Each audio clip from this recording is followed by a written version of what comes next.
তোমাদের সামনে কনস্টেবলের রেসপেক্টে টোটাল 10,000 প্লাস ভ্যাকান্সি বেরিয়েছিল, তার রেসপেক্টে ভিডিও অলরেডি প্রোভাইড করেছি। আজকের ভিডিও থাকবে ওয়েস্ট বেঙ্গল পুলিশেরই আবার একটা নতুন নোটিফিকেশন, যেটা কিন্তু সাব ইন্সপেক্টর আর্ম ব্রাঞ্চের রেসপেক্টে থাকছে, অর্থাৎ WBP SI 2024 এর এক্সাম। তার রেসপেক্টে দাঁড়িয়ে সব মিলে কী কী প্রসেস থাকে, কনস্টেবলের থেকে এই SI পরীক্ষার মধ্যে ডিফারেন্স কোথায় কোথায় আছে, সমস্ত বিষয়গুলো নিয়ে আজকে তোমাদের সামনে এই ভিডিওতে তুলে ধরবো। যারা প্রথমবারই চ্যানেল ভিজিট করছো অতি অবশ্যই একটা করে লাইক, চ্যানেলটাকে সাবস্ক্রাইব করো এবং ভিডিওটা সম্পূর্ণ দেখো, তোমাদের নিজেদের কাজের জিনিস থাকতে চলেছে।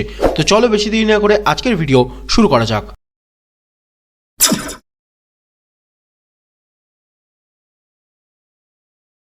প্রথমে বলে রাখি, পোস্টের নাম কিন্তু সাব ইন্সপেক্টর আনআর্মড ব্রাঞ্চ এবং সাব ইন্সপেক্টর আর্ম ব্রাঞ্চ হয়, যেখানে দুটোই তোমরা পাবে, যেটা কিন্তু WBPর রেসপেক্টে থাকবে SI পোস্ট।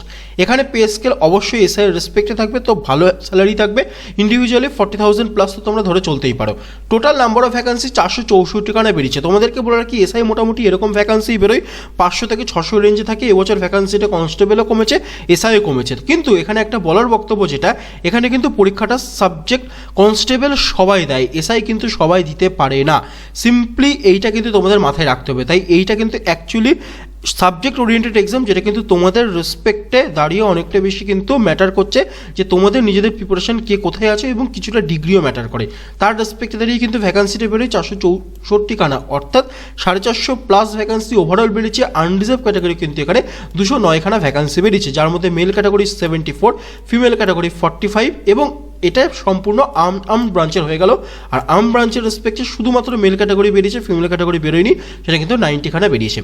EWS ক্যাটাগরির জন্য 16, 10 টোটাল বেরিয়েছে এবং আর্ম ব্রাঞ্চের জন্য 20 খানা বেরিয়েছে। SC ক্যাটাগরিদের জন্য কিন্তু এখানে 36, 22 এবং 44 টোটাল 102 খানা বেরিয়েছে। EWS 46টা টোটাল ভ্যাকান্সি বেরিয়েছিল। ST ক্যাটাগরিদের জন্য টোটাল 28 খানা ভ্যাকান্সি বেরিয়েছে। কনস্টেবলও ভ্যাকান্সি কমেছে, SIতেও ভ্যাকান্সি কমেছে। OBC A এবং B ক্যাটাগরিদের জন্য ইন্ডিভিজুয়াল 46 এবং 33 খানা ভ্যাকান্সি বেরিয়েছে।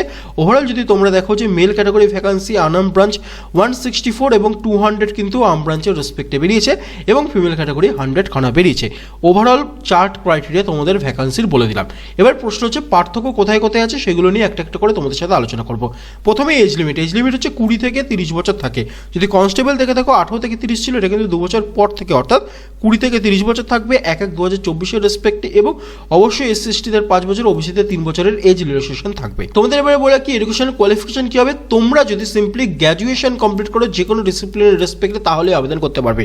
কনস্টেবল কিন্তু একটা ITI ছেলেও দিতে পারছিল উইথ ডিউ রেসপেক্ট, তার সাথে ডিপ্লোমারাও দিতে পারছিল, তার সাথে কিন্তু গ্র্যাজুয়েশন যারা পাস করেছে তারাও দিতে পারবে। কিন্তু SIতে শুধুমাত্র ব্যাচেলার ডিগ্রি বা গ্র্যাজুয়েশন পাস করলে দিতে পারবে, আদারওয়াইজ কিন্তু দিতে পারবে না। এটা কিন্তু সবার আগে। তার সাথে ল্যাঙ্গুয়েজ অবশ্যই জানতে হবে তোমাদের, বাংলা বলতে, লিখতে এবং পড়তে পারলেই হবে। এটা একদম জেনুইন একটা ব্যাপার, আর কিছু নেই এখানে। তো এইটা কিন্তু মাথায় রাখতে হবে যে তোমাদের আর কিছু হোক না হোক, সেখানে কিন্তু সবার আগে যেটা দাঁড়াচ্ছে সেটা কিন্তু তোমাদের গ্র্যাজুয়েশন পাস করতে হবে। এরপরে চলে আসবে হচ্ছে ফিজিক্যাল মেজারমেন্ট টেস্ট। তার রেসপেক্টে মেল ক্যাটাগরি, তার রেসপেক্টে বলি আনআর্ম ব্রাঞ্চের রেসপেক্টে তোমাদেরকে হাইট থাকতে হবে 167 সেন্টিমিটার, 79 সেন্টিমিটার চেস্ট এবং হাইট কিন্তু তার রেসপেক্টে দাঁড়িয়ে ওয়েট 56 কেজি। তার সাথে এখানে যদি বলি আর্ম ফোর্সের রেসপেক্টে, তাহলে সেমই থাকছে, শুধুমাত্র হাইটটা একটু বেশি হতে হবে, 173 সেন্টিমিটার আর 60 কেজি থাকবে। সিমিলারলি ফিমেল ক্যাটাগরির রেসপেক্টে, UB ক্যাটাগরির রেসপেক্টে 160 সেন্টিমিটার এবং 48 কেজি থাকবে, এবং ট্রান্সজেন্ডার রেসপেক্টে বা থার্ড জেন্ডার রেসপেক্টে দাঁড়িয়ে যদি আনআর্মড বলি, তাহলে সেখানে 162 51 কেজি, আর্ম হলে কিন্তু এখানে 166 54 কেজি থাকবে।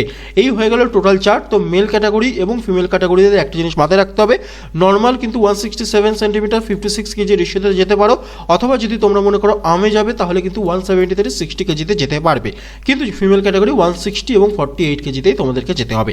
এই হয়ে গেল ওভারঅল ডিটেলস। তারপরে চলে আসবো হচ্ছে এখানে PET। তা PET কি থাকে, মেল ক্যাটাগরি দুটো সেক্টরের রেসপেক্টে 800 মিটার 3 মিনিটে কমপ্লিট করতে হবে, ফিমেল ক্যাটাগরি 400 মিটার 2 মিনিটে কমপ্লিট করতে হবে, এবং থার্ড জেন্ডার কিন্তু 400 মিটার 1 মিনিট 40 সেকেন্ডে কমপ্লিট করতে হবে। এই প্যাটার্নটা মনে রাখতে হবে। যেখানে 1600 মিটার কমপ্লিট করছিল কনস্টেবলে, এখানে কিন্তু 800 মিটার মেল ক্যাটাগরিতে কমপ্লিট করতে হবে 3 মিনিটে। এইটা হচ্ছে ওভারঅল জিনিস। এরপরেই চলে আসবে মেথড অফ রিক্রুটমেন্ট, তার রেসপেক্টে দাঁড়িয়ে। তো প্রথমে কি থাকছে না, প্রি এক্সাম 200 মার্কসে থাকবে, 100 খানা ওভারঅল কোশ্চেন তোমরা পাবে।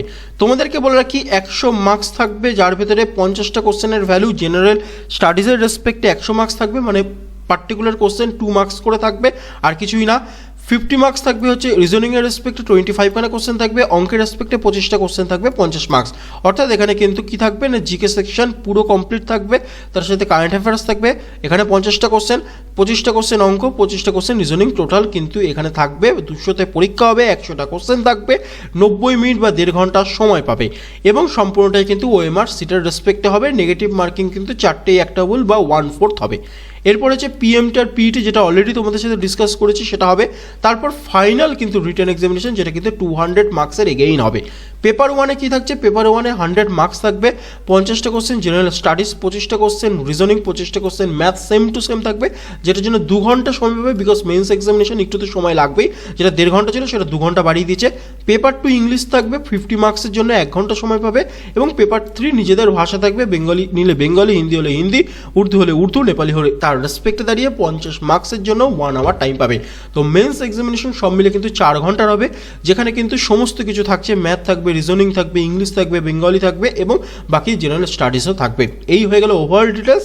ফাইনালি কিন্তু ইন্টারভিউ 30 মার্কসের হবে এবং সেখানে মিনিমাম কিন্তু 8 পেতেই হবে যদি পাস করতে হয়, তার উপরে অবভিয়াসলি এখানে তো কাট অফ থাকবেই, তাহলে তোমরা এখানে চাকরি পাবে, আদারওয়াইজ কিন্তু চাকরি পাবে না। তো এসআইয়ের জন্য কিন্তু প্রি মেন্স তার থেকে শুরু করে পিএমটি, পিএটি এবং ফাইনাল যে আমাদের ইন্টারভিউ সেটা অবধিও কিন্তু দোরগোড়া যেতে হবে, তাহলেই পাস করবে, আদারওয়াইজ পাস করবে না। তো একটা কিন্তু সলিড মেথড অফ রিক্রুটমেন্ট থাকছে। এরপরে চলে আসবো হচ্ছে সিলেবাসের রেসপেক্টে। সিলেবাস তোমরা সবাই দেখে নিও, সেটা বলে বেকার সময় নষ্ট করার কোনো দরকার নেই। ম্যাথ কী থাকছে, ইংলিশ কী থাকছে, রিজনিং কী থাকছে, জেনারেল স্টাডিজ কী থাকছে, সেগুলো সব তোমরা জানো, তো বলে লাভ নেই। তারপরে মেডিকেল হবে এবং অ্যাপয়েন্টমেন্ট লেটার কিন্তু তোমাদের চলে আসবে। এবারে চলে আসবো ফর্ম ফিল আপের ডেট কবে, না ডেট কি না ডেট হচ্ছে 9th অফ মার্চ থেকে শুরু হচ্ছে এবং 7th অফ এপ্রিলে কিন্তু ফর্ম ফিল আপের লাস্ট ডেট থাকছে। তার সাথে ফিস কত না সমস্ত ক্যাটাগরিদের জন্য এক্সেপ্ট এসসি এসটিদের জন্য 270 টাকা লাগবে, এসসি এসটি শুধুমাত্র 20 টাকা করে লাগবে। এই হয়ে গেল অ্যাপ্লিকেশন ফিস, যেটা তোমরা অনলাইনে বেসিক্যালি দুটো ওয়েবসাইটের রেসপেক্টে ফিল আপ করে দিতে পারবে, wbpolice.gov.in বা আমি মনে করি যে ডিসক্রিপশন বক্স চেক করে সেখানে অ্যাপ্লাই লিঙ্কই দেওয়া আছে, সেখান থেকে গিয়ে ডাইরেক্ট ফর্ম ফিল আপ করে দিতে পারো, কোনো রকমের কিন্তু কোনো অসুবিধা নেই। তো এই হয়ে গেল ওভারঅল ডিটেলস। ফাইনালি একটা জিনিস তোমাদেরকে বলে রাখবো, যদি ফর্ম ফিল আপের সঙ্গে কোনো রকমের ভুল করো, গল্প হয়ে যাবে, তো সেইটা কিন্তু আবার এডিট উইন্ডো 7 দিনের জন্য দিয়ে দিয়েছে, যেটা কিন্তু 10ই এপ্রিল থেকে শুরু করে 16ই এপ্রিল এই 7 দিনের একটা পিরিয়ড থাকবে। তার রেসপেক্টে দাঁড়িয়ে এডিট উইন্ডোর রেসপেক্টে তোমরা কিন্তু ফর্মটাকে আবার নতুন করে এডিট করে দিতে পারবে, যাতে পরীক্ষা সাবধানে দিতে পারো। তো আমি একটা কথাই বলবো, খুব সাবধানে কেয়ারফুলি ফর্মটা ফিল আপ করো, যাতে এডিটিং উইন্ডোতে যেতে না হয়। বেসিক্যালি ছবি এই সমস্ত নিয়ে সমস্যা হয়েছে, তো সেগুলো সাবধানে বুঝে বুঝে দিও, আর কিছু দরকার নেই।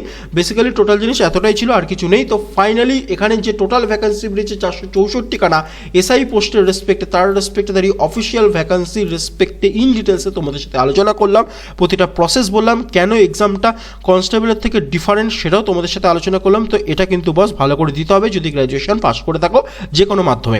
আজকের ভিডিওটা এতটাই। যদি ভিডিওর কোনো পোর্শন ইন্টারেস্টিং লাগে অতি অবশ্যই একটা লাইক, চ্যানেলটাকে সাবস্ক্রাইব, পাশে থাকা বেল আইকনটাকে প্রেস করো। আজকের জন্য এতটাই, দেখা হচ্ছে অন্য কোনো ভিডিওতে অন্য কোনো টপিকের সাথে। Till then tata, bye by.